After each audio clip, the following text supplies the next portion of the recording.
세상에는 신기한 직업도 많고 이색적인 업체도 많은데요. 그 독특한 직업 중에 연애 심리 상담사라는 것이 있다는 거 마주분들 혹시 알고 계시나요? 사설 자격증이지만 심리 관련 협회에서 발급한 자격증도 있고요. 실제로 연애나 사랑과 관련한 인터넷 강의나 대학교 교양 교과에도 개설되어 있어서 신기하다는 생각이 들었습니다. 네, 연애 상담을 받고 싶어하는 심리에는 타인을 통해 객관성을 보장받고 싶다는 것, 상대방에 대해 알고 싶다는 마음, 그리고 본인에 대해서 알았으면 좋겠다는 내면의 바람이 표출되는 것이라고 합니다. 물론 상담해주는 대상이 친한 지인일 수도 있지만 최근엔 사생활 보호를 위해 전문성을 가진 타인을 선호하는 경향이 높아졌다고 하는데요. 그래서 이런 이색 직업이 생기지 않았나 싶네요. 마주분들은 현재 마음에 두고 있는 사람이 있나요? 혹시 이미 내 옆에 있는 소중한 누군가와의 관계에 대해 고민이 있으신가요?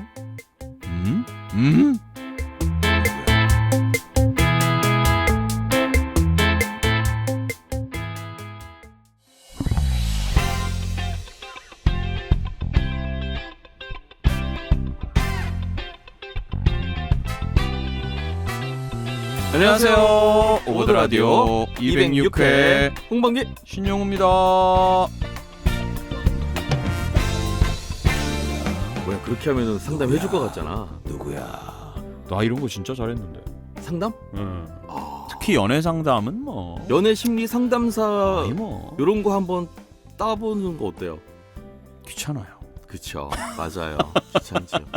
이런 연애 상담하는 게 이런 전문적인 어떤 협회까지 있다는 건 조금 신기하네요. 그리고 직업이 되면 일단 돈을 받는 거잖아요. 네. 이런 피곤해요. 아니 제가 그 신기한 거 봤는데 네. 타로 있잖아요. 네. 그 타로를 온라인상으로 네. 요새 엄청나게 흥행하더라고요. 온라인 타로? 네. 그래서 전화 연결해가지고 네. 그 전화 일정 이용 비용을 내고 인기 많으신 분들은 막 예약이 줄을 선대요. 그게 뭐 타로폰이에요. 예전에도 뭐 그런 건 많았잖아요. 근데 그거로 연애 상담하시는 분들이 엄청 많더라고. 그러니까 근데 그게 비대면으로 네. 그게 서로 부담도 덜하고. 그러니까. 그래 옛날부터 그런데 그런 거는 많았잖아요. 막 얼마나 많은데. 옛날에 뭐 좌석버스나 버스 타면은 뒤에 막 연애운 무슨 성공운 무슨 운 하면서 엄청 붙어 있는 그죠 보살님들 1588. 네. 그것도 결국은 그거의 뭐 어떤 그렇죠. 연장선이긴 하네요. 하네요. 어쨌든 그런 직종이 네. 생각보다 엄청 호황을 누리고 제가 있다. 그런 걸 좀 옛날부터 좀 잘해가지고 예전에 타로 카드도 샀었거든요. 타로 카드 타로 카드 저 타로 배웠어요? 전속 1년차 때 샀어요. 배웠어요? 근데 원래 저는 뭐죠? 포카 카드 가지고 포카라고 하나요? 포커 카드로 했었는데 좀 더 전문적으로 이제 해보고 싶어서 타로 카드를 샀다가 좀 무서워서 전 안 했어요. 왜요? 너무 잘 맞출까봐? 좀 그런 거를 잘하긴 하는데 그래서 그거를 거의 한 20년 동안 갖고 있다가 20년은 아니구나 한 17, 18년 갖고 있다가 요즘에는 학교에서 이 타로 전보고 타로 하는 거를 이런 거를 또 약간 수업 방과 후 수업처럼 하더라고요. 그래서 저희 딸이 한다고 그래가지고 저희 딸을 줬어요. 제가 아끼던 그 타로. 대물림. 네, 근데 타로 카드들도 되게 예쁘거든요. 그치. 되게 소유욕을 자극해요. 맞아. 근데 딱 보면 자기가 맞는 게 이렇게 있다며. 자기가 딱 끌리는 게 있어. 오. 이거는 나 가져야 그런 거 있잖아요. 그러니까. 이건 사야 해. 약간 이렇게 되는. 그 타로 배우는 것도 되게 오래 걸린다 그러더라고요. 방법을 배우는 거는 오래 걸리지 않을 수 있는데 해석하는 게 사람마다 다를 수 있어서 그게 이제 재미있는 감도 있어야 되고. 네, 똑같은 카드인데 누구는 이렇게 해석하고 누구는 다르게 해석하고 그런 것들이 이제 재미를 주는 거, 변수를 만드는 건데. 근데 아까 우리가 오프닝 때 얘기했던 것처럼 정말 사실 이런 모든 심리 때문에 이제 타로나 점 같은 걸 보는 거긴 해요. 야, 신타로 듣고 싶은 말 타로 용우 그런 타로 거 있잖아요. 그래서 사실 답은 물어보는 사람이 갖고 있고 이제 이런 타로를 봐주는 사람은 듣고 싶은 답을 해주는 거야? 내가 다른 사람의 입을 나를 통해서 이제 그 사람에게 해주는 거지. 듣고 싶지 않은 얘기도 해줄 때도 있잖아. 그렇죠. 근데 그런 거는 이제 그럴 때는 이제 가치 판단이 중요하죠. 이게 이 사람에게 도움이 될지 안 될지를 미루어 짐작해서 얘기해 주는 거죠. 나쁜 건데 이걸 해야 돼라고 얘기해 주지 않죠. 조언을 해줄 수도 있는 거죠. 그러니까 만약에 상담하는 사람이 네. 저는 그 사람과 죽어도 헤어질 수 없어 이러는데 타로점을 나왔더니 헤어져야 하는 게 더 좋을 수도 있다. 뭐 근데 이렇게 그거는 나오면 어떡해. 그러니까 진짜 확실히 보는 사람마다 다른 게 보는 사람의 그게 중요한 게 그 사람을 보고 그 사람이 매력을 느꼈음직한 사람도 감안해서 그 관계가 긍정적이겠다 부정적이겠다를 머릿속으로 이제 그림을 그려보고 근데 연기랑 되게 비슷한 것 같아요. 그래. 어떻게 맞아, 한편으로. 맞아 그렇더라. 그래서 그거를 그 상황을 그려보고 캐릭터를 만들어 보면 이게 어떤 상황이구나. 그래서 이 사람이 이런 상황이면 이렇게 하면 참 좋을 텐데라는 어떤 바램이나 그런 생각이 있으면 그걸 이제 솔직하게 잘 이게 얘기하면 거의 이런 거 고민이 있어서 물어보는 사람들이랑 얘기하다 보면 거의 다 울어요. 되게 듣고 싶었던 이야기 그런 것들을 이렇게 살살 긁어주면 되게 그런 부분에서 좀 약간 해소된다고 그래야 되나? 그런 일들이 많은 것 같아요. 보면. 용우 씨. 네? 제 2의 직업, 제 3의 직업 어떻습니까? 뭐 직업까지는 아니어도 저는 근데 그 관심은 되게 많아요. 관심은 많은데 성우 열심히 하려고요. 열심히 해도 AI한테 밀릴 수도 있잖아 이제. AI?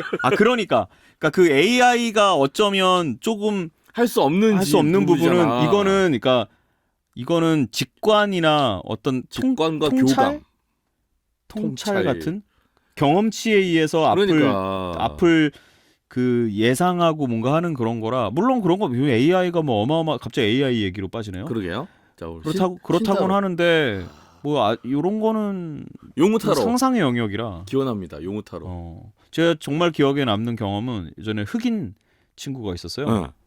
갑자기? 흑인 농구 선수 친구가 있었는데 저의 룸메이트였는데 룸메이트가 아니라 그 같은 기숙사에 있는 친구였는데 옛날에 잠시 시골에 있을 때 그 친구 연애 상담해 주다가 그 2m 넘는 그 농구 선수 친구가 펑펑 울더라고요. 영어로 해줬는데도 무슨 말인지 못 알아듣겠어 이 양우. 그래서 그랬을 수도 있어요. 양우 I can't understand. 네. 아무튼 참 듣고 싶은 이야기 뭐 여러분들도 고민 상담을 누군가한테 한 적도 있고 해준 적도 있겠지만 잘 들어주는 게 정말 제일 중요한 덕목인 것 같고 말하고 듣고 싶어하는 이야기들을 꺼내서 서로 나눌 수 있는 분위기를 만들어주는 게 가장 좋은 상담인 것 같긴 같습니다. 타로도 결국은 그런 거를 할 수 있게 분위기를 만들어주는 거고요. 맞습니다. 오늘도 여러분들의 이야기를 잘 듣기 위해서 라디오 마을 사서함도 준비되어 있고요. 그래서 여러분 옆에 있는 소중한 누군가가 누구냐고. 그거는 누구야? 누구는 누굴까? 알 수 없지. 네, 그래요. 좋은 사람이 되시길 바라며. 그래요. 여러분들 용우타로 기대해 주세요. 근데 정작 타로를 배우진 못했어요. 배워야지. 배웁시다.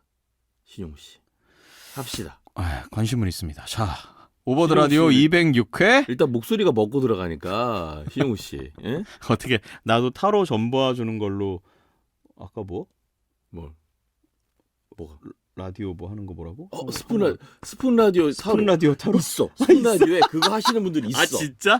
아유, 있어요. 뺏겼네. 자, 오버드 라디오 206회. 너는 목소리가 먹고 들어가니까 성우란 거 띄고 신타로. 먹고 들어가니까 얼마나 배부르겠어.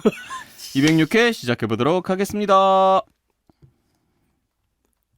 이 방송은 인간을 사랑하는 마음으로 즐겁게 연기하는 펀스쿨 우리 아이 안심 콘텐츠 놀이터 EBS 키즈 OTT 애니키즈와 함께합니다.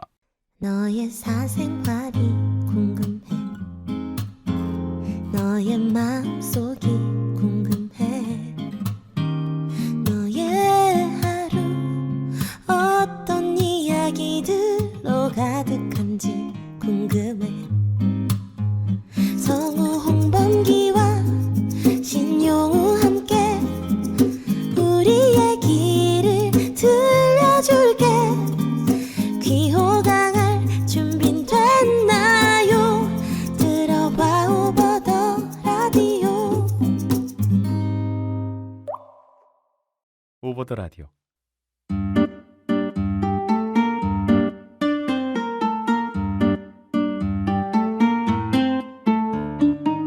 사소한 이야기도 좋다. 엄청난 이야기는 더 좋다. 당신의 이야기가 있어서 오더라는 참 좋다. 라디오 마을 사서함 열어볼까요? 열어볼까요? 네, 라디오 마을 사서함 시간입니다. 첫 번째 사연부터 가볼까요? 요렇게 가볼까? 야, 맨날 하는 걸 이걸 잘못 누르냐? 가볼까요? 익명으로 보내주신 사연입니다. 안녕하세요. 출근 시간 오더라를 챙겨 듣고 있는 30살 직장인 여자입니다. 지난주 주말에 있었던 따끈따끈하고 설레는 사연을 갖고 왔어요. 봄에 잘 어울리는 사연이라고 생각해요. 왜냐면요, 제가 30살 인생 처음으로 남자한테 번호를 남겼거든요. 이게 비밀실을 얘기야? 좋았어. 그날 친구들과 한강으로 벚꽃 구경을 갔다가 신나게 놀고 근처 지하철역 카페로 이동했습니다. 한 8시쯤 그 카페에 들어갔던 것 같아요. 친구들은 모두 자리를 잡으러 위층에 올라갔고 저는 주문을 하려고 키오스크 앞에 섰습니다. 목소리 좀 예쁘게 하겠는데? 그런데 직원분께서 단체 손님이시면 카운터에서 결제 도와드릴게요. 라고 말씀하시더라고요. 아무 생각 없이 카운터로 가서 주문하려는데 세상에 직원분이 너무 제 취향인 거예요. 제가 사람을 볼 때 주로 눈을 보거든요. 마스크를 쓰고 있었지만 눈이 정말 예뻤어요. 그리고 가만 보니 귓불에 피어싱하고 있더라고요. 순한 얼굴처럼 보이는데 피어싱을 한 그 모습이 왜 그렇게 반전 매력으로 보이던지요. 게다가 친절한 것도 일 때문에 손님에게 서비스해야 해서 나오는 일본 사람이라 그런가 아이, 게다가 친절한 것도 일 때문에 손님에게 서비스해야 해서 나오는 모습 같진 않았어요. 말씀하시는 게 부드럽고 조근조근하니 정말 태생부터 친절한 분이라고 생각했습니다. 그때 디저트로 있던 쿠키 세트가 먹고 싶어서 제가 몇 개 나오는 건지부터 해서 이런 거 저런 거 다 여쭤봤었거든요. 귓가에 닿은 목소리도 자아내는 분위기도 나긋나긋하면서 차분하다고 느꼈어요. 그러면서 음료를 받을 때 본 손은 또 완전 남자 손이고 제 손이 여자치고도 작은 편인데 제 손 바로 앞에 그분 손이 있으니까 더 비교도 되니까 괜히 더 설레고 그랬습니다. 그래도 그냥 정말 내 취향인 분이구나 하고 생각만 하고 말았어요. 근데 카페에서 친구들과 이야기하는 내내 계속 그분이 생각나는 겁니다. 속으로 번호 물어볼까? 아니면 내 번호를 남길까? 하는 저답지 않은 고민을 하면서 그분을 떠올렸어요. 그렇지만 끝내 아무것도 하지 못하고 친구들과 함께 카페를 나오고 말았습니다. 에헤이. 지하철역을 향하는데 그날따라 이상하게 왜 그렇게 미련이 남던지 그분이 머릿속에서 떠나질 않더군요. 결국 지하철역을 내려가면서 한 친구에게 속마음을 털어놓았습니다. 있잖아, 사실 나 아까 카페에 진짜 내 취향인 분이 계시더라. 그랬어? 야, 그럼 번호라도 물어보지. 그동안 제가 먼저 남자한테 다가간 적이 없었습니다. 뭐 그렇다고 먼저 대시를 받고 그런 사람도 아니에요. 그냥 아무것도 없었달까요. 하하.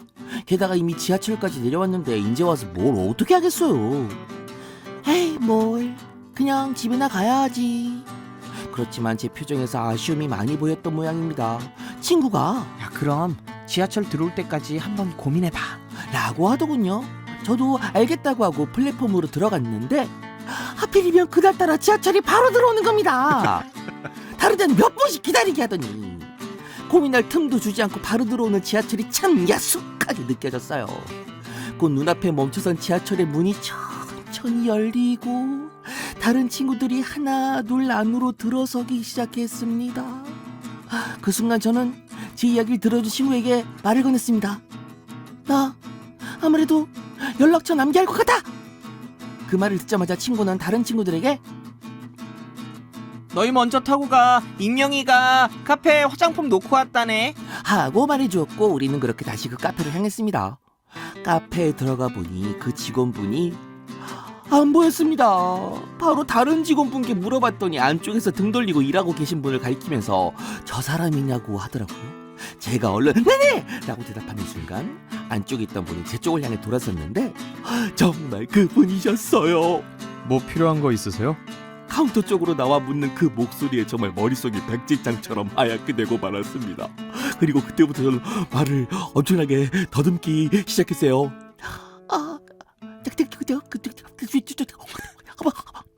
혹시 혹시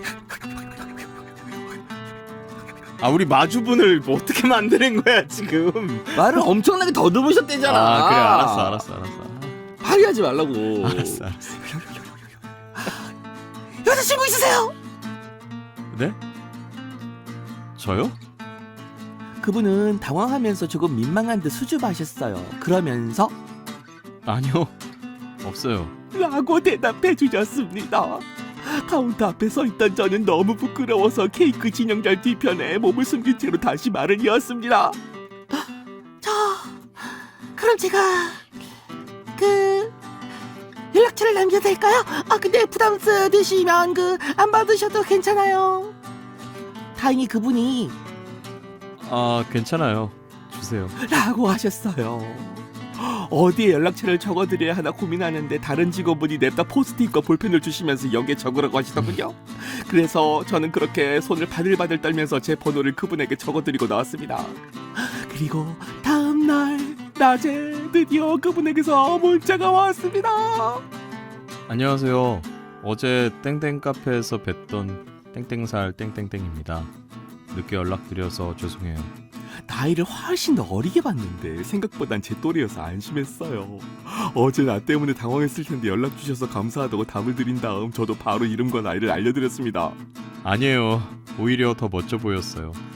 그런데 다정하게 말을 시작한 그분은 현재 본인이 취업 준비 중이라 누구를 만날 시기가 아니라고 생각한다며 제 마음을 정중하게 거절하셨습니다.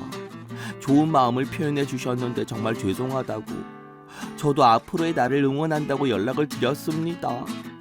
이후에 감사하다는 그분의 답을 끝으로 저는 연락하지 않는 상태예요. 그런데 말이죠. 솔직히 정말 너무너무 아쉽습니다. 처음으로 적극적으로 다가갔던 분인데 비록 거절하셨지만 정중하게 말도 아주 이쁘게 해주시고, 그래서 제 마음에 더 미련이 남은 상태예요. 그분께 부담이 될 걸 알고는 있지만 한 번 더 연락을 해볼까 해요. 연인으로 만나자는 게 아니라 정말 사람 대 사람으로서 좋은 분인 것 같아서 친분을 쌓고 싶거든요. 하지만 다시 연락하는 건 너무 밀어붙이는 걸까요? 친구 중 몇몇은 다시 연락해서 밥이라도 먹고 이야기라도 나눠보려고 솔직하게 말해보라고 하고, 또 다른 몇몇은 상대가 너무 부담될 것 같다고 하더라고요. 그렇지만 이렇게 그 사람을 놓치면 계속 미련이 남을 것 같아요. 정말 고민입니다. 정말 어떻게 해야 할지 모르겠어요. 그래서 인생 선배님이신 두 분께 사연 겸 고민 상담도 할 요량으로 글을 적어봤습니다. 만약 두 분이 제 입장이라면 어떻게 하실 건가요? 또 남자분 관점에서 만약 그분이 제 연락을 다시 받으면 어떨지 이야기 좀 해주세요. 긴 글 읽어주셔서 감사합니다. 네, 뭐야, 아까 우리 오프닝 하고서 바로 이런 사연이야? 그러게요. 이래서 오프닝을 쓰시는 저는 마지막에 건가? 뭐 되게 잘 될 줄 알았어요. 그러게. 근데 잘 알았어. 아무튼 뭐 사람 굉장히 매너가 좋은 분이네요. 그러게요. 네, 근데 굉장히 정중하게 잘 거절을 한 것 같은데, 자, 홍범기 씨라면 어떻게 해야 할까? 저 오랜만이네요, 이거. 그러게요. 자, 달콤 습사름 상담소 오랜만에 시작해 보도록 하자. 홍범기라면 이럴 때 어떻게 해야 할까요?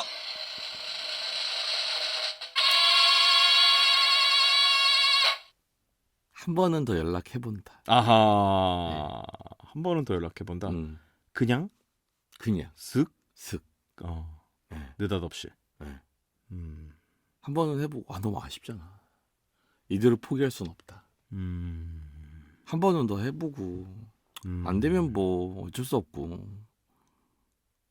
호감이 있으니까 연락을 해주셨던 게 아닐까, 뭐 그런 생각? 아닌가? 신타로 도와줘요, 신타로. 네, 저는 때를 기다린다. 기다린다고? 네. 안 오면 그 때라는 게 뭐냐면 연락할 때를 기다린다. 연락은 할 거야. 연락은 할 거야. 하긴 하는데 아무 때나 쓱 연락하는 게 아니라, 분명히 전화번호 알았죠 지금? 예? 전화번호 알았으면 카톡에도 뜰 거란 말이에요. 그러면 그 사람 생일도 떠. 그리고 생일만 있는 게 아니라 9개월 뒤면 조용히 안 할래? 9개월 뒤면 어떡하냐고. 생일만 있는 게 아니라 뭐 그런 날들 있잖아요. 특정 날들 뭐 휴일이나 5월 5일도 있고 뭐 어떤 그런 걸 빌미로 잠깐만 지금 5월이니까 발렌타인데이 그런 다 지나갔구나. 아니면 발렌타인데이 말고 막 사람들이 억지로 만들어낸 데이들 많잖아요. 그럴 때 그런 뭔가 그런 그러니까 그냥 쓱 하는 것보다 그런 걸 핑계로 부담스럽지 않게 살짝 그 사이에 난 타주고 가는데. 그런데 제 생각에 남자분이 굉장히 거절을 완벽하게 하셨어요. 제가 보기엔. 그럼 하지 말아야 되는데. 근데 그거는 이제 이 사람 남자가 그런 거고 우리는 이제 우리 오마주 분편이잖아. 그러니까 오마주님께서 우리 저기 뭐야 성함이 어떻게 되죠? 우리 익명이에요. 익명 씨네요. 우리 우리 오마주는 지금 연락하고 싶거든. 명희 씨.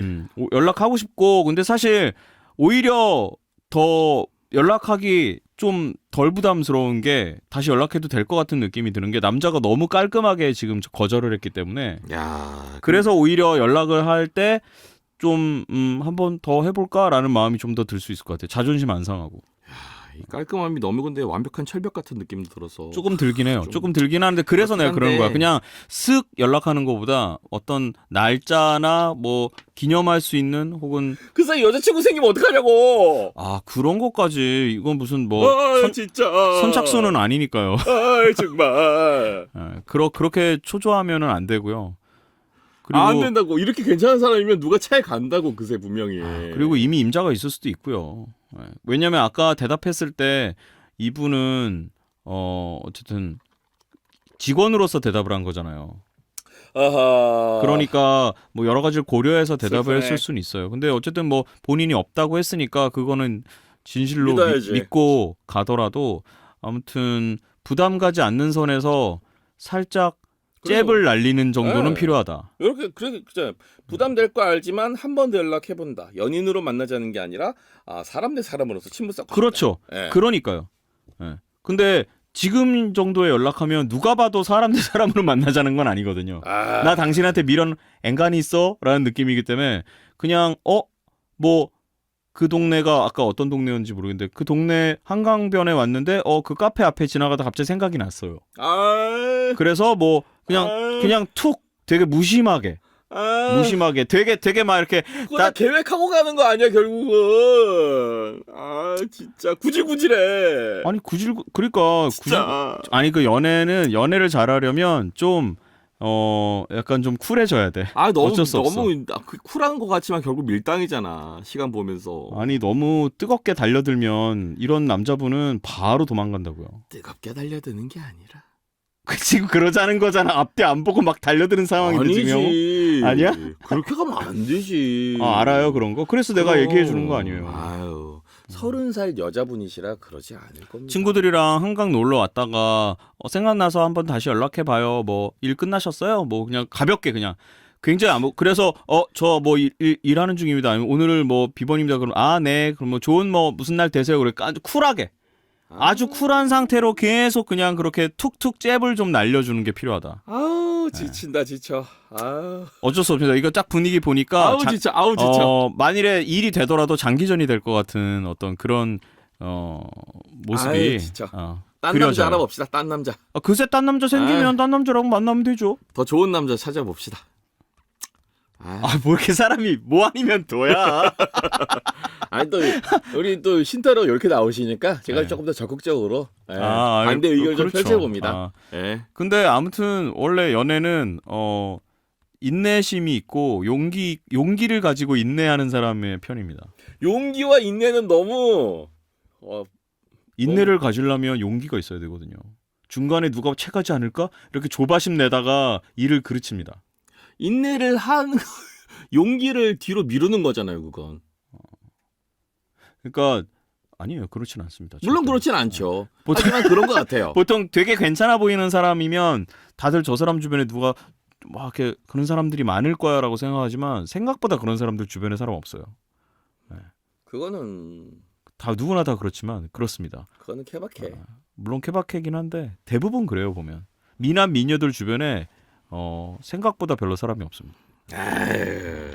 그러니까 옆에서 그냥 정말로 뭐 당장 뭐 우리 사귀어요 그런 게 아니라 좋은 인간관계를 더 맺고 싶은 마음이 더더군다나 더 있으시다면 너무 이렇게 쪼지 마시고 그냥 슬쩍슬쩍 가끔씩 정말 오래된 친구한테 연락하듯이 가끔씩 그냥 툭툭 잽을 날리다가 뭔가 좀 느낌이 확 오는 날이 더 있을 수도 있고 서로 조금 약간 서로 말이 어휘가 좀 달라질 때가 있거든. 남자도 그럴 때 이제 뭔가 잠깐 만나서 차를 한잔 할 수도 있는 거고 그 다음을 볼 수 있는 거죠. 이 모든 건 그 사람이랑 잘 될 것 같다는 결과가 있을 때 정말 의미 있는 일인데 그럼요. 툭툭 잼만 날리다가 계속 지쳐가면은 너무 끔찍한 거 아닙니까? 그런데 그렇지 않아요. 진짜. 이게 뭐도 지금 그렇지 않아, 그래. 이 남자는 굉장히 철벽을 쳤지만 철벽을 친 걸 보니까 잼을 안만 날려도 철벽 칠 양반이야, 이 양반. 아무리 철벽을 쳐도 돌아봅니다. 아니야. 사람은 돌아보게 돼 있어요. 오히려 긍정적이야. 아니. 사람이. 오늘 오마주 분을 위해서 지금 부정적- 혼신의 힘을 끌어올려갖고 지금 이 양반 보니까 신타로에 지금 신기를 끌어올려서 지금 얘기 드리고 있는 중이에요. 이 양반 보니까 철벽 친 거 보니까 딴 남자 알아봅시다. 일단 뭐 남자를 다른 남자를 만나라라는 의견은 의미가 없는 거고 지금 우리 오마주 분은 맞아요. 이분한테 꽂힌 거니까. 그래서 다시 얼른 말씀드리는 연락해 보세요. 겁니다. 우리 신타로의 말을 들읍시다. 네, 전 너무 충동적이었어요. 너무 조급해하지 마시고요. 좋은 사람을 사실 진짜 살면서 저 사람에게 연락을 남기고 싶다라는 사람 만나는 건 쉬운 일이 아닙니다. 진짜 되게 소중한 경험이 될 수 있고 소중한 인생의 한 장면일 수 있는데 그거를 뭐 자꾸 그렇게 좋은 목소리를 커버치지 말아요. 용기 있게 이 목소리 빨 믿고 자꾸 이상한 소리야. 뭐라고요? 네. 저 중간중간 저기 중간 과정 뭐 진행 상황이 있으면 알려주세요. 네, 저희가 또 혼신의 힘을 다해서 커버쳐드리겠습니다. 말씀드리도록 해보도록 하겠습니다. 네, 사연 보내주셔서 감사드리고요. 야, 내가 연애하는 것 같고 좋다. 자, 갈게요. 윤희경님께서 보내셨습니다. 안녕하세요. 오더라 1화부터 최근화까지 돌려듣는 취미를 가진 31살 여자입니다. 이렇게 사연을 보내게 된 것은 말이죠. 예전에 바다에서 튜브 위에 잠들었다가 호텔까지 걸어갔다는 사연을 들으면서 나도 비슷한 일이 있었는데 라는 생각이 들었기 때문입니다. 저희 집 앨범에는 미키마우스 튜브를 허리에 끼고선 해맑게 사진을 찍은 4-5살 정도의 제가 있습니다. 그리고 바로 그날 눈물을 그렁그렁 달고 처음 본 아저씨의 손을 잡고 찍은 사진도 있죠. 이건 그날의 이야기입니다. 지금은 한덩치 하는 저이지만 초등학교 1학년 때까지는 정말 입 짧고 마른 아이였습니다. 하지만 말괄량이 골목대장이었죠. 치마를 예쁘게 입혀서 내보내면 상거지꼴을 하고 돌아왔다고 합니다. 그렇게 활발했던 제게 잊지 못할 사건이 벌어진 건 어느 여름이었습니다. 어릴 때 저는 물개라는 별명이 있을 정도로 수영을 하는 걸 좋아하고 물놀이를 좋아했어요.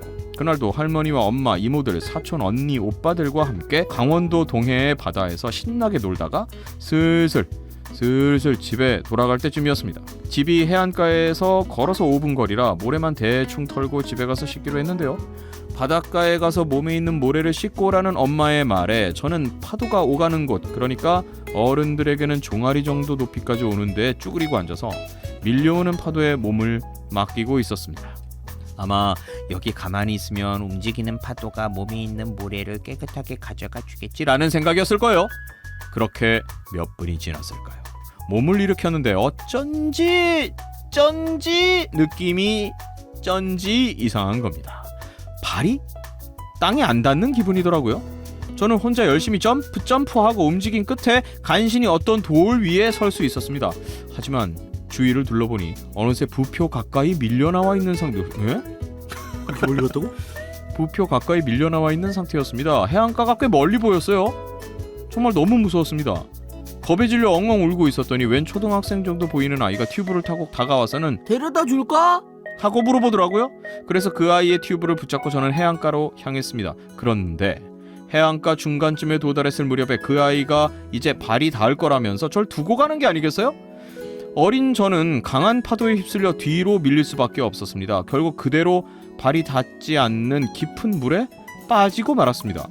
그래도 저는 필사적으로 움직였습니다. 바닥에 발이 닿으면 힘껏 점프해 수면까지 허우적거리며 올라가 살려주세요! 살려주세요! 라고 외쳤습니다. 몇 번이고 수면까지 올라갔다가 아래로 가라앉기를 반복하고 있었죠.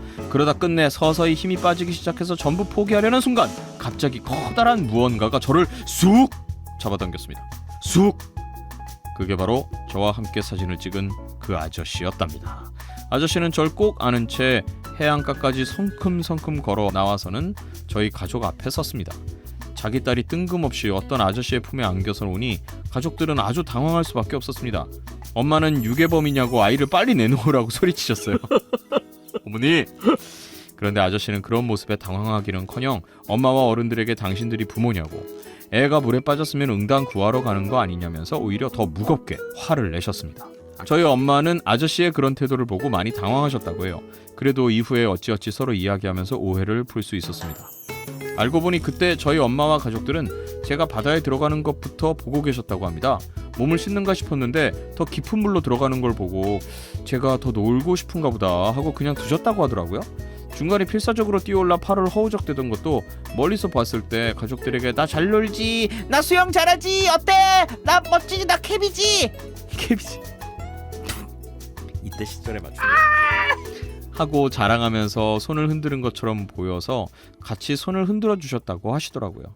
모든 오해가 풀린 뒤 아저씨는 저를 살려준 은인으로 저와 사진을 찍었고 저희 가족은 아저씨 가족에게 저녁을 대접해 드리는 것으로 이 사건은 마무리되었습니다. 근데 지금 생각해보면 아저씨랑 사진은 대체 왜 찍었던 걸까요? 기념사진이지. 그렇죠. 아직도 의문입니다. 지금도 한 번씩 그 사진을 보며 가족들과 그때 이야기를 하곤 하는데요.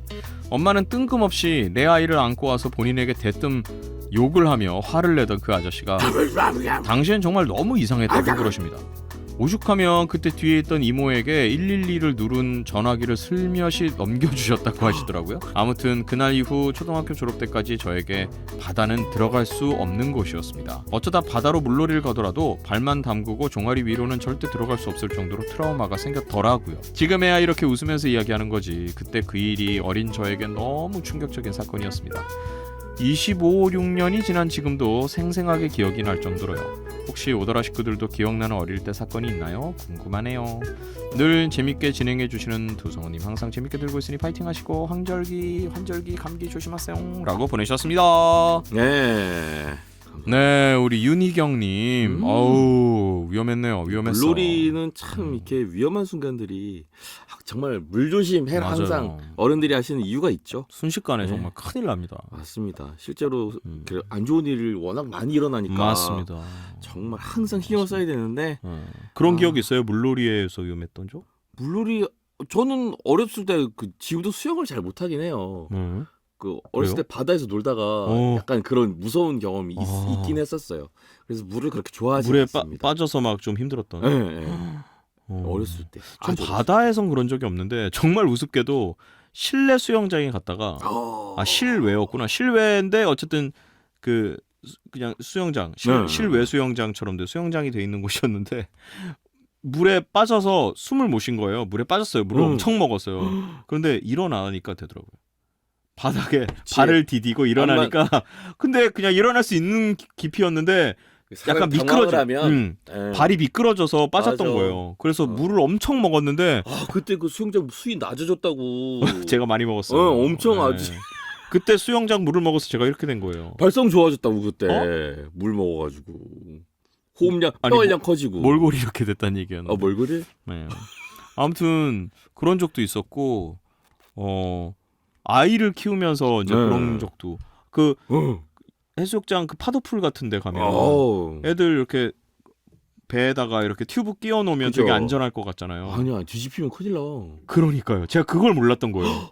우리 아이가 앉아 있었는데 너무 어린 아이라 자기가 몸을 못 가누는 애는 아니었는데 튜브에 껴 있으니까 이게 파도가 빡 쳐갖고 뒤집혔는데 큰일 나. 몸을 바로 못 가누는 거예요. 그래서 물을 막 먹는 거를 옆에서 보고 있었어요. 그거를 그 상황을 눈으로 보고 나니까 제가 트라우마가 생긴 거예요. 그러니까 뭐 애는 뭐 잠깐 뭐 울고 뭐 이렇게 툭툭 털고 일어나긴 했는데 제가 너무 놀라가지고. 그치, 너무 놀라지. 이게 약간 저도 뭐 이렇게 안전한 거에 대해서 약간 노이로제 걸릴 정도로 되게 신경 쓰는 스타일인데도 그런 거를 눈으로 보고도 막을 수 없는 일들이 가끔씩 생기면 정말 물놀이는 너무너무 무서운 것 같아요. 네, 맞습니다. 정말 근데 그 아저씨 누구신지 모르겠지만 진짜 의인이시네요. 진짜. 그러니까 은인이시네요. 살면서 위험한 경우들도 많이들 겪지만 살면서 누군가의 생명에 이렇게 직접적인 영향을 줄 정도의 이런 행동을 알게 모르게 하는 경우들도 많을 거예요. 네. 근데 진짜로 의도를 해서 이렇게 도움을 주는 경우도 많고 예. 의도하지 않았는데 마침 우연히 그 장소에 있어서 뭐 그렇게 도움을 주시는 분들도 계시지만 아저씨 어째 이 모든 도움을 주고받는 어떤 그 사람들의 인연은 다 보통 인연은 아니다. 맞습니다. 그런 우리- 생각입니다. 우리 희경 씨 살려주셔서 감사드리고요, 네, 물론 아저씨. 엄마가 욕을 하셨지만 납치범인데 설마 데리고 앞에 아니 왔겠어? 아저씨가 먼저 욕을 하셨대요. 왜 애를 안 구하냐고. 진짜 아니야 엄마가 먼저 뭐라 그랬어. 엄마도 뭐라고 하셨나요? 엄마가 납치범은 너 진짜 우리 다 애가 살았으니 웃으면서 할 수 있는 얘기입니다. 맞습니다. 자, 우리 오마주가 된 우리 희경 씨가 그때 살아오지 않았으면 오마주가 어떻게 됐겠어요? 오더라 어떻게 들었겠어? 생각만 해도 끔찍합니다. 희경 씨 새삼 반갑네요. 네, 좋습니다. 아무튼 네, 좀 위험천만했지만 재미있다고 하면 좀 그럴까요? 아무튼 기억에 남는 사연 또 보내주셔서 저희가 또 잘 전달해 드렸습니다. 네, 다들 여름 오는데 물놀이 안전 꼭 제발 좀. 잘 챙기시길 바랍니다. 네, 다음 사연이요. 깡님의 사연입니다. 깡! 안녕하세요. 올해 1월부터 오더라를 정주행하고 있는 늦덕입니다. 사연은 처음이라 길어질 수도 있겠지만 용기 내서 이렇게 보내봅니다. 용기는 범기 형이 내야 될 것 같은데요. 왜요? 사연이 길대요. 용기! 때는 2020년 4월. 과대지만 코로나로 인해 학교에 갈 수 없어서 에헤. 따로 준비할 일도 없고 에헤. 공지도 거의 카톡으로 받았어요. 그래도 가끔 교수님이 전화하시는 경우가 있어서 모르는 번호라도 전화를 받아야 했습니다. 그러다 전공시험을 앞둔 어느 날 아침에 모르는 번호로 전화가 한 통 오더라고요. 교수님인가 싶어서 비몽사몽한 채로 전화를 받았습니다. 여보세요? 네, 안녕하세요. 혹시 깡님 맞으신가요? 네, 저 맞는데 누구세요? 네, 서울중앙지방법원 김미영 검사입니다. 깡님 통장이 사기 범죄에 연루돼서 본인임을 증명해 주실 수 있는지 확인차 연락드렸어요. 이게 대체 무슨 소리인가 싶었습니다. 제대로 생각하려고 잠에 취해 반쯤 감고 있던 눈을 고쳐 떴습니다. 하지만 갑작스러운 소식과 잠이 덜 깨서 머리가 제대로 돌아가질 않더라고요. 저는 발신자에게 다시 한번 물었습니다. 그러니까 제가 범죄에 연루됐다는 소린가요? 네, 맞습니다. 깡님의 우리은행 통장이 중고나라에서 사기 신고를 받아 조사해본 결과 18건 정도의 사건 접수가 된 상태입니다. 그래서 정말 본인이 한 일인지 아니면 대포 통장에 연루된 건지 확인하려고 연락드렸습니다.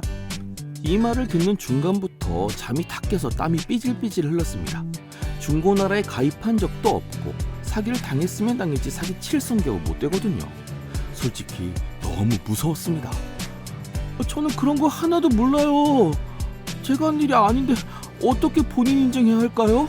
깡님께서 연루된 우리은행 통장에 현재 잔액이 얼마나 있으신가요? 저 영원히 있는데. 장난하시면 안 되고요. 성실하게 협조해 주셔야 증명하실 수 있어요. 등에서 식은땀이 줄줄 흐르고 눈물도 나올 뻔했습니다. 정말 거짓말이 아니고 돈이 1원도 없었거든요. 진짜 거짓말이 아니에요. 돈이 하나도 없는데 저 그럼 잡혀가나요? 그럼 다른 통장인 신한은행이나 국민은행 있으실까요?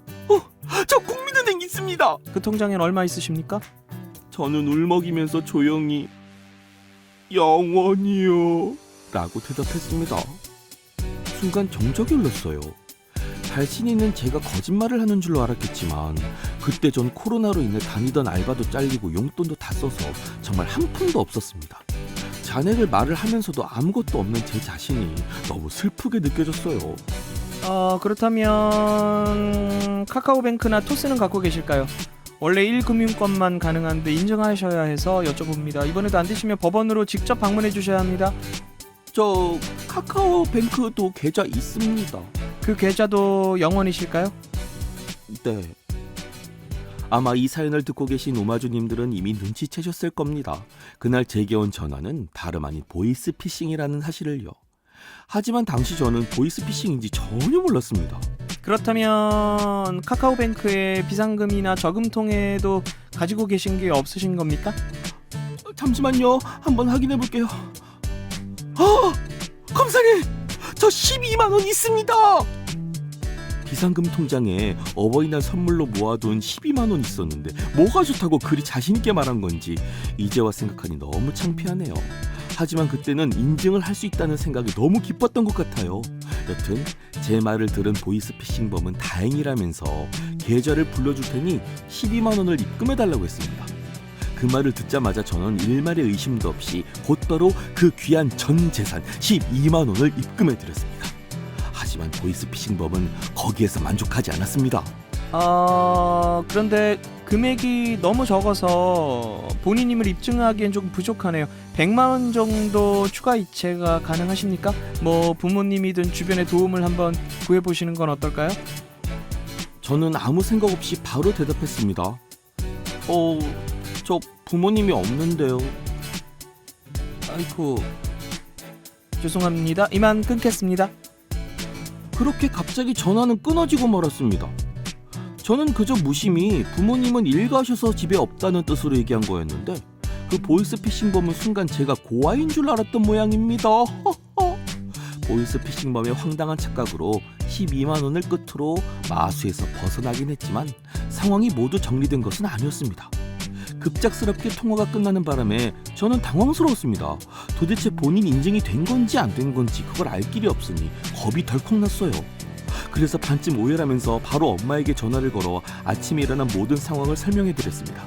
그랬더니 제 말이 끝나기 무섭게 깔깔거리며 웃음을 터뜨린 엄마가 아유 딸, 그거 보이스피싱이잖아. 아유 라고 하시더군요. 딸, 보이스피싱. 전화인데 때리지는 못하셨을 텐데 전화를 맡고 있는 걸까요? 야 신용호, 야 전화래잖아 전화. 그제야 제가 속았다는 걸 알았죠. 하하하 참. 그 뒤로 이 이야기는 친척들한테까지 퍼져서 저는 영원이라는 별명을 얻게 되었다. 뭐 영원이야, 빵원이겠지. 매년 4월이면 이 얘기가 나와 아직도 놀림받아요. 두성호님은 이런 일 없으셨겠죠? 전 어릴 때부터 잘 속아서 여러 에피소드가 있지만 이 사건이 제일 놀림을 많이 받아서 보내고 싶었어요. 무척이나 긴 글이었는데 읽어주셔서 정말 감사합니다. 감기 조심하세요. 두 분 정말 애송합니다. 그래도 아유 씨. 어쨌든 12만 원 뺏긴 거야. 그러니까. 어우 열받아 진짜.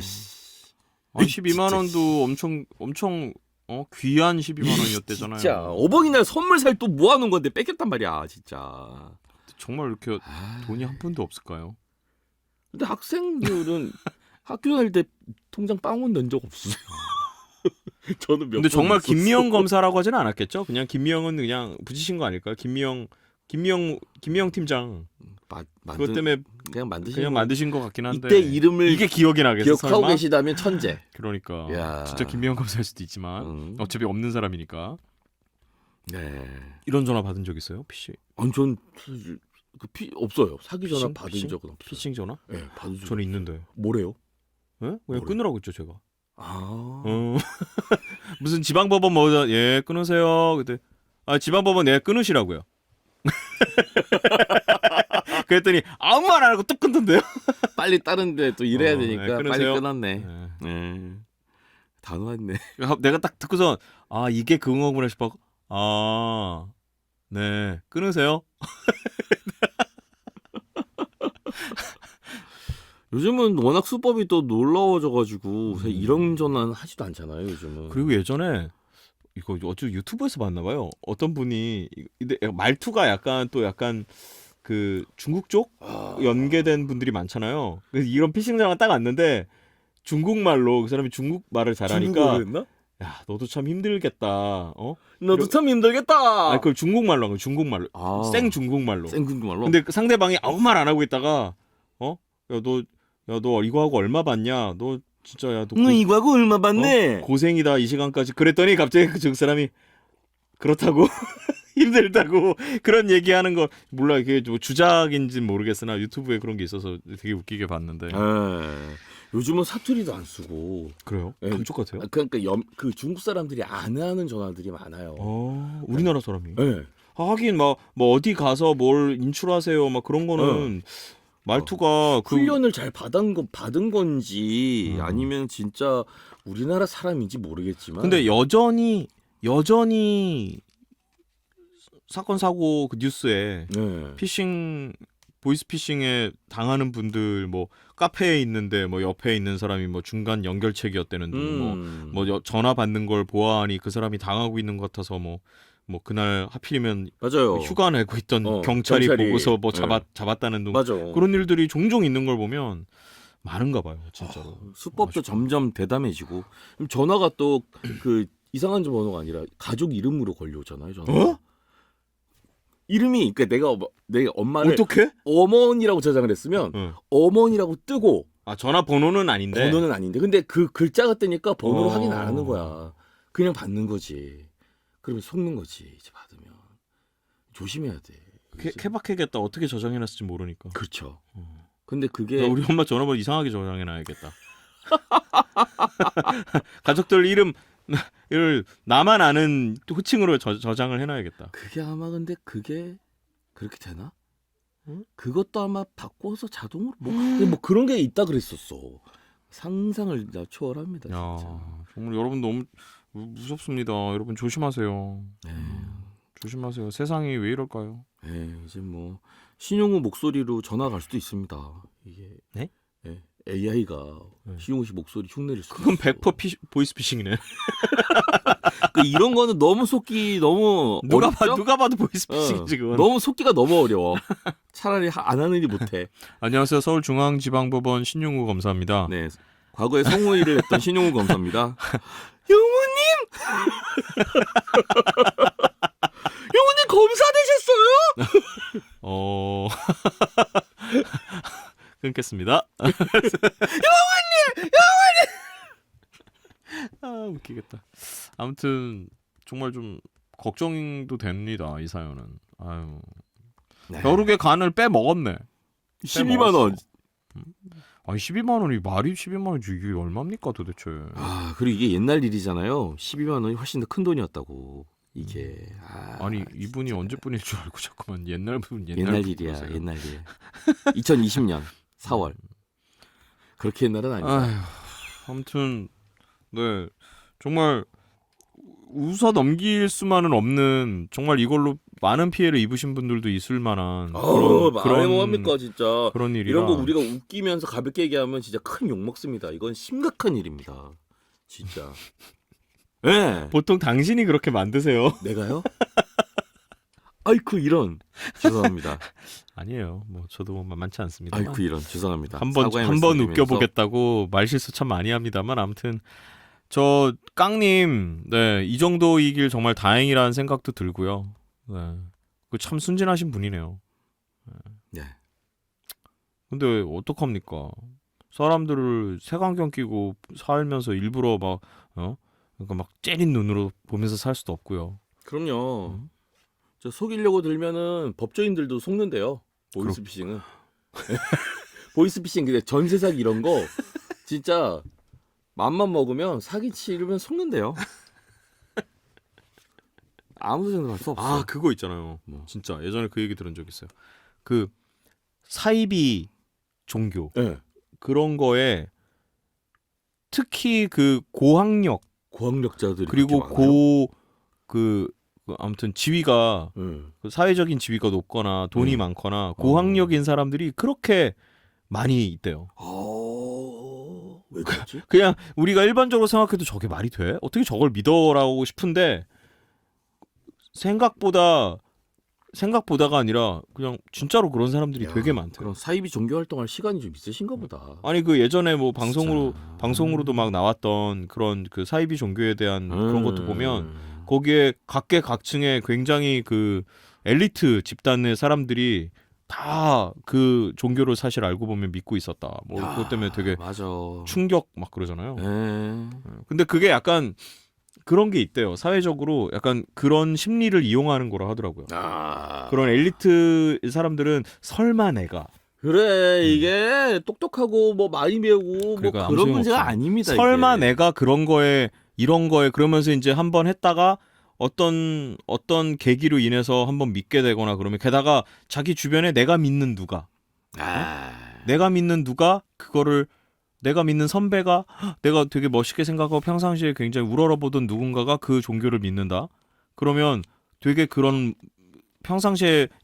평상시라면 전혀 귀 기울이지 않았을 거에 그치. 그런 벽이 허물어진다 하더라고요. 그런 게. 그치. 그래서 그냥 온팡 그냥 그 거기에 빠져서 음. 그렇게 한다고 하더라고요. 그러니까 사실 이런 보이스피싱 같은 것도 아유 나는 그럴 일 없어. 나는 절대 이럴 일 없을 거야라는 자신을 하면 안 된다라는 말씀을 드리기 위해서 했던 얘기고. 네, 우리 맞습니다. 오마주분들도 절대 이런 거에 빠져서 아유, 손해 보거나 혹시 상처 입지 않았으면 좋겠네요. 사기꾼 놈을 쉽게 돼가지고 그냥.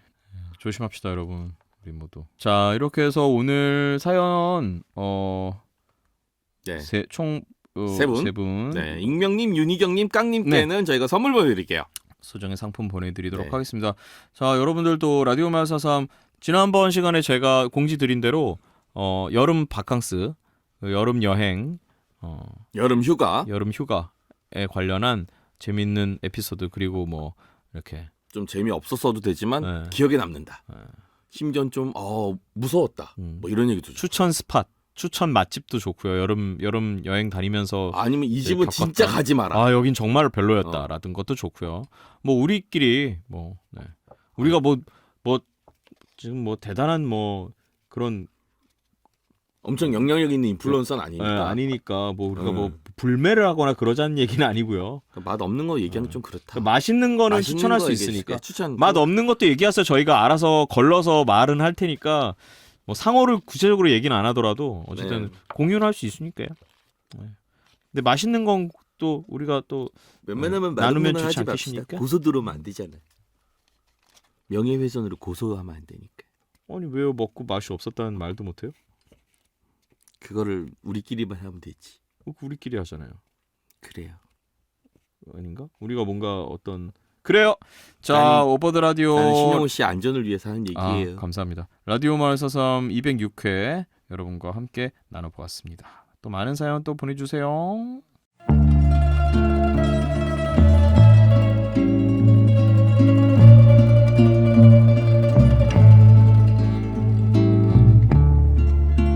마당씨네 문화 셀룸.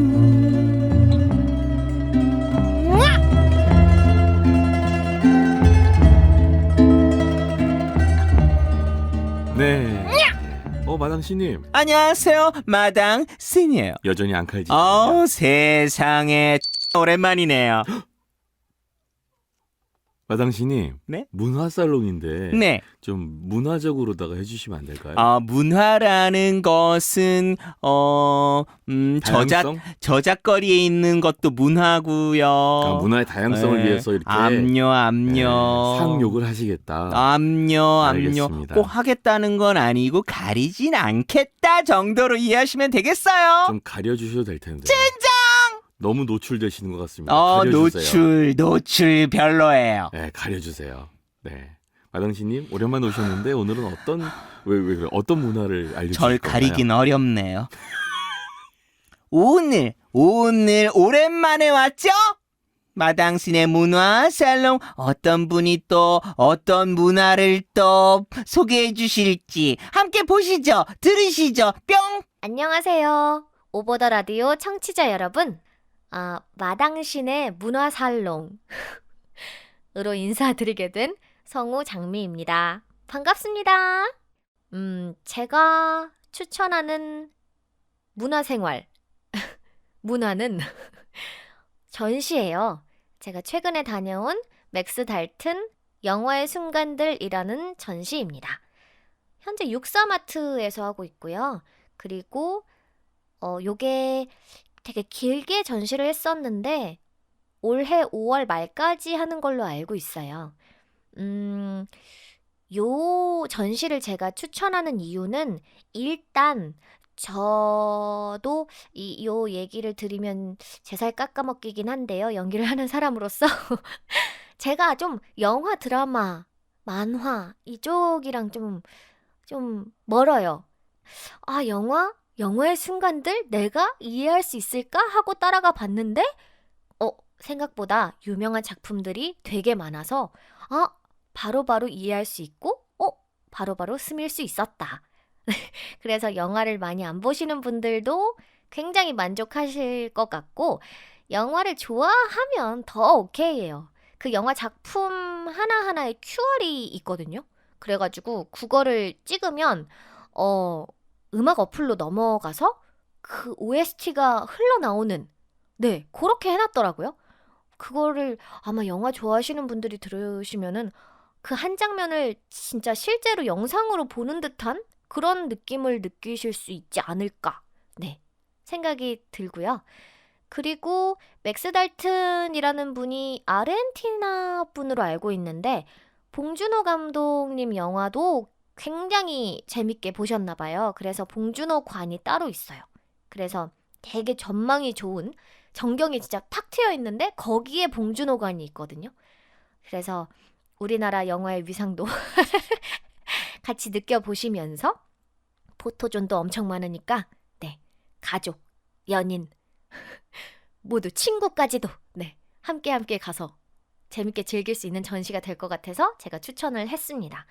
그리고 저는 개인적인 이건 소견입니다만 맥스 달튼 전에 백미가 뭐냐고 물으신다면 대답해드리는 게 인지상정. 화가의 작업실이라는 그 존이 있어요. 그래서 맥스 달튼이 생각하는 진짜 유명한 화가들이 이러한 작업실 그리고 이러한 환경에서 그림을 그리지 않았을까라고 상상해서 그려놓은 작품들이거든요. 근데 저는 사실 미술 잘 모르고 서양사 잘 몰라요. 근데 제 친구들이 어릴 때부터 되게 관심이 많았던 친구들이 있어서 그 친구들 저도 이제 막 따라다니다 보니까 전시를 이것저것 보다 보니까 이제 어느 정도 조금 알아보는 거죠. 아, 이게 누구 거겠구나. 근데 저는 정확히는 잘 모르거든요. 그런데도 클로드 모네, 아니면 피카소도 있었던 것 같고, 앤디 워홀도 있었던 것 같고, 그리고 지금 제일 핫한 뱅크시까지 본인들의 화풍 같은 거를 녹여낸 작업실에서 작업을 하고 있을 것이다라고 맥스 달튼이 상상해서 그림을 그려놨는데 그게 진짜 백미예요. 강추합니다. 이렇게 전시 추천은 마무리하고요. 뜬금없지만 제 근황은요? 열심히 살고 있습니다. 워라밸을 좀 이렇게 맞춰서 열심히 살려고 노력하고 있고요. 그리고 저 초보 운전이거든요. 그래가지고 지금 자동차랑 친해지려고 무지 애쓰고 있습니다. 날이 너무 좋아요. 이제 점점 더 더워질 날만 남았다고 하지만 날이 너무 좋으니까 여러분 정말 건강도 챙기시면서 일도 열심히, 공부도 열심히 하시면서 즐거움도 많이 많이 찾으시길 바랍니다. 다들 건강하시고요. 또 인사드릴 날 있었으면 좋겠네요. 마당신의 문화살롱 성우 장미였습니다. 감사합니다. 네, 장미성우님께서 밤에 피는 장미. 이게 무슨 노래인가요, 마당씨님? 장미가 왜 밤에 피죠? 몰라요? 나의 사랑 장미 같은 사랑 돌아오지 못할 시절 시작. 한떨기 사랑 그건 너무 옛날 노래라 사실 못 받아주겠네요. 지가 꺼내놓고. 지라니요. 아, 네. 어따 대고 지야? 네. 마이크 터져요, 마당신이. 가리기가 어렵네요. 장미성우님 대원성우죠. 네. 정말 말하는 게 어쩜 이렇게 똑 부러져요. 아, 예. 아우, 정말 부러지는 순간이 오늘 깜짝 놀랐습니다. 똑순이. 네. 맥스 달튼 영화의 순간들이란 전시회를 맥스 소개했습니다. 달튼. 예, 부에노스아이레스에서 태어나 뉴욕에서 활동 중이죠. 예, 네. 일러스트레이터예요. 네, 그렇군요. 네. 이 사람 본인이 좋아하는 걸로 영화, 음악 여러 가지 문화를 자기식으로 재해석해서 일러스트로 표현하는 네, 너무 모던한 거라기보단 약간 빈티지의 향수도 느낄 수 있게 그리고 또 구도를 잘 잡아서 네. 이렇게 하는 약간 팝적인 느낌도 좀 있고요. 네. 순수 예술이라기보단 그래서 일러스트레이터라고 하는 것 같죠? 네, 저도 잘 몰라요. 일러스트레이터라고 나오긴 했는데 그림이 약간 그 어떤 약간 유화 같은 느낌이 막 좀 그렸어요. 있고요. 네? 아니에요. 농담이고요. 여기서 막 그렸다는 건 마치 갓 그렸듯이 신선한 느낌이다. 뭐 이런 느낌인가요? 막 그렸다는 건가요? 막 그렸다 시점. 예, 예. 금방 그린 갓 그림. 아주 신선하다. 아니에요. 따끈따끈하다. 그냥 막 그렸다고 한 거 맞아요. 아, 네. 마당신님. 네, 그리고 네. 보면 구도 자체가 맨 마지막에 이거 약간 저희가 지금 어떤 시청각 자료를 세상에 웬일로 제작진에서 이런 걸 다 준비해 주셔갖고 보고 있는데 맨 마지막에 티파니에서 아침을 인 것 같은데 소실점. 네, 소실점. 소실점이 저 멀리에 찍혀 있고요. 네. 구도를 네. 아주 안정적으로 잘 잡으시는 것 같네요. 네, 아무래도 전문가시니까요. 네, 우리 네. 디테일 봉 디테일 감독님의 영화도 그러네요. 보이고요. 괴물도 네, 주제로 그림. 배 안에 온 가족이 들어앉았다. 다 잡아먹혔다는 뜻이죠. 네, 그렇습니다. 이렇게 영화 각 그림을 보시면서 떠오르는 영화들을 기억해 주시면 또 훨씬 재밌을 것 같고요. 우리 네. 장미성우가 영화, 애니메이션 그런 문화 전반으로다가 관심이 없다는 식으로 얘기를 하셨는데 네, 겸손의 말씀이 아닌가. 맞습니다. 네. 말하는 뽐새를 보면 보통 사람이 아니야. 이 전시회를 봤다는 것 자체가 이미. 압녀. 네. 그리고 더 중요한 건 내가 찾아다니지 않아도 찾아다니는 놈 옆에 있으면 된다. 아, 그렇군요. 놈이든 어떤 놈이든. 네, 네. 네, 네, 네, 네. 네, 올해는 네. 2024년이고요. 네. 네. 그렇죠. 네. 네. 24년이든 아슬아슬해. 3년이든. 아슬아슬.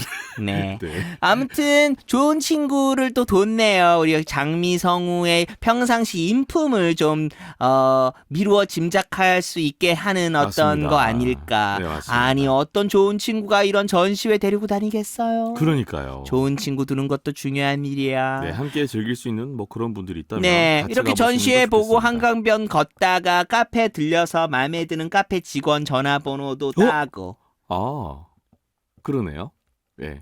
그렇죠. 영화 같은 순간을 직접 만드는 어떤 암요. 그런, 사람들이 특히 잘 모르겠지만 사람마다 다르지만 영화나 어떤 컨텐츠에서 보고 어머 나에게 언제 저런 사랑이 찾아오려나 하다가 정작 자기한테 오잖아요. 네.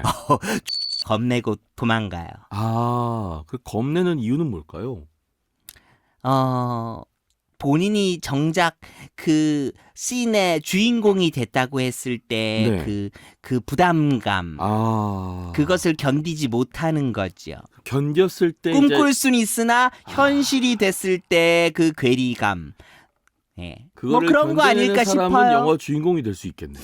견딘다기보다는 그것도 하나의 자기 인생의 한 컷으로서 담담히 받아들일 수 있는 어떤 담대한 마음이 필요하지 않을까. 마당신께서는 그런 영화 같은 장면을 못했으니까 이러고 살자. 아, 그렇군요. 그럼요. 저는 일반인이거든요. 예? 극히 노멀. 예? 장르만 다르지 주인공은 되셨을 것 같은데. 주인공이라뇨. 전 그저 옆에서 수발만 들면 다행이지요. 호러 스릴러 장르는 충분히. 호러 스릴러 제가 가면 개그가 되지요. 아, 그렇군요. 전 굉장히 다큐 같은 삶을 사는 여자예요. 다큐요? 네. 시사 고발 아니고요? 시사 고발이요? 생소하네요. 시사라니. 네, 고발은 안 신선하네요. 네, 오늘 마당 씨께서 또 간만에 나오셔가지고 텐션을 한껏 올려주셔서 정신이 없네요. 네. 아무튼 우리 장미성우 정말 똑 부러지는 아, 성격을 네. 가진, 그리고 목소리는 또 어쩜 이렇게 예뻐요. 그러게 말입니다. 요즘에 주인공도 곳곳에서 하더라고요. 네, 맞습니다. 우리 연기도 잘하고요. 로즈 그리고 좋은 친구 둔 거 보니까 사람도 좋고요. 말해 뭐합니까? 예. 여러모로. 그리고 또 중요한 정보가 있어요. 뭔가요? 장미성우가 네. 고기를 잘 굽는데요.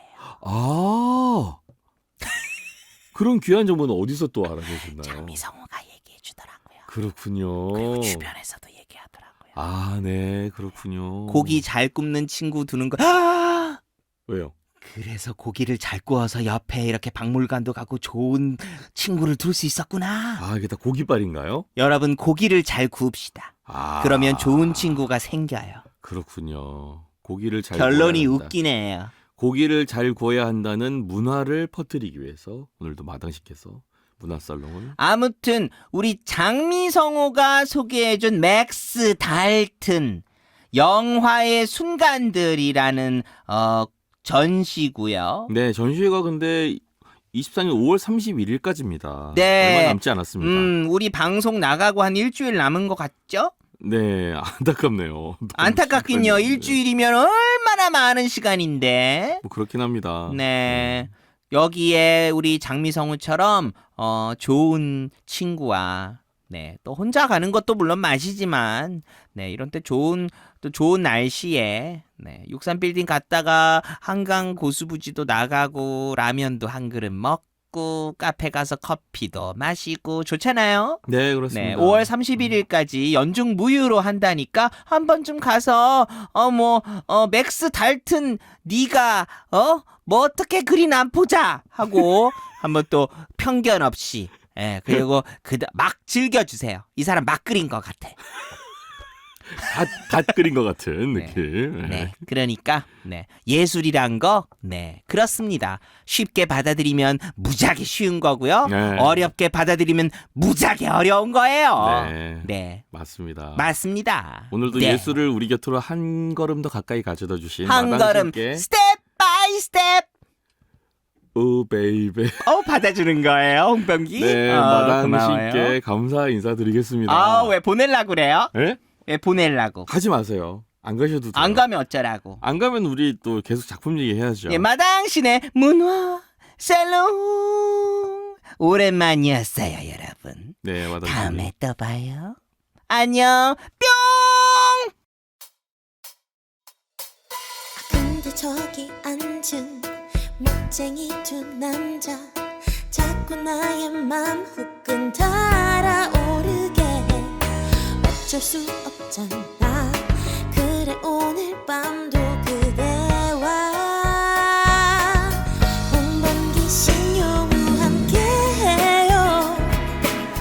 성우 팬이라면 함께해요. 본방으로 들으면 좋아요. 너와 나 over the radio.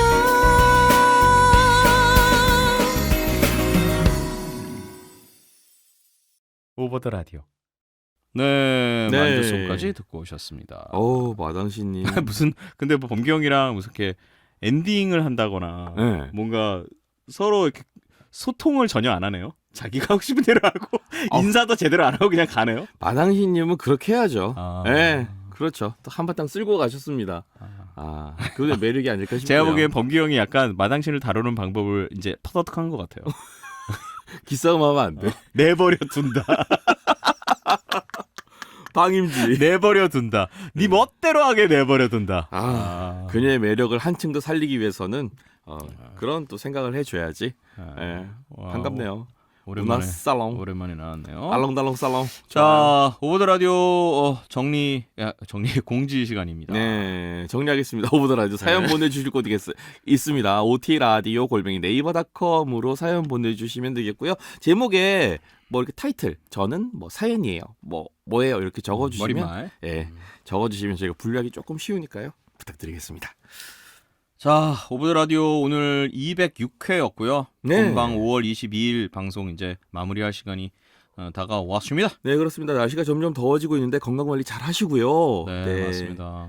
안녕히 주무시고 안녕히 일어나시고 네. 그런 날들이 하루하루 이어져야지 또 여러분들 건강하게 다음 달에 또 오브더 라디오 만나실 수 있겠죠? 이게 날씨가 뭐 종잡을 수가 없으니까요. 아무리 네. 더워진 것 같아도 또 간밤에 갑자기 또 추울 수 있습니다. 여러분 너무 또 창문 활짝활짝 열고 주무시지 마시고 적당히 열어놓고 적당히 이불도 좀 덮고 네. 적당히 네.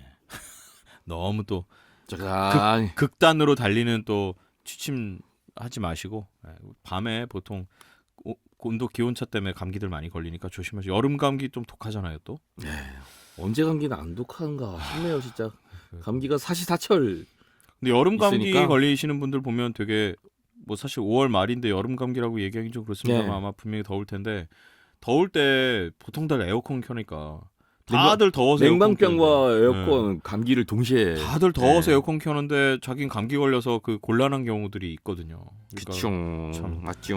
여러분들 아무튼 건강하십시오. 건강한 5월 마무리하시고 우리는 6월달 우리 뭐요 207회인가요? 207회 네, 6월달 방송에서 만나요. 야, 감사합니다. 오늘 5월 22일 방송 206회 여기까지 마무리하겠습니다. 감사합니다. 지금까지 홍보계 신용우였습니다. 안녕. 다음 달에 안녕, 만나요. 잘 자요. 이 방송은 인간을 사랑하는 마음으로 즐겁게 연기하는 펀스쿨. 우리 아이 안심 콘텐츠 놀이터 EBS 키즈 OTT 애니키즈와 함께합니다.